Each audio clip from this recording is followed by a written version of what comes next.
તુલસી ને વરવાને જાય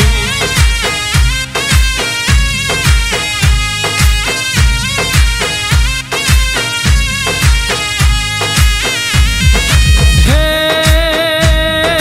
બેસતા વર્ષના લગ્ન લેખ રે લખાણા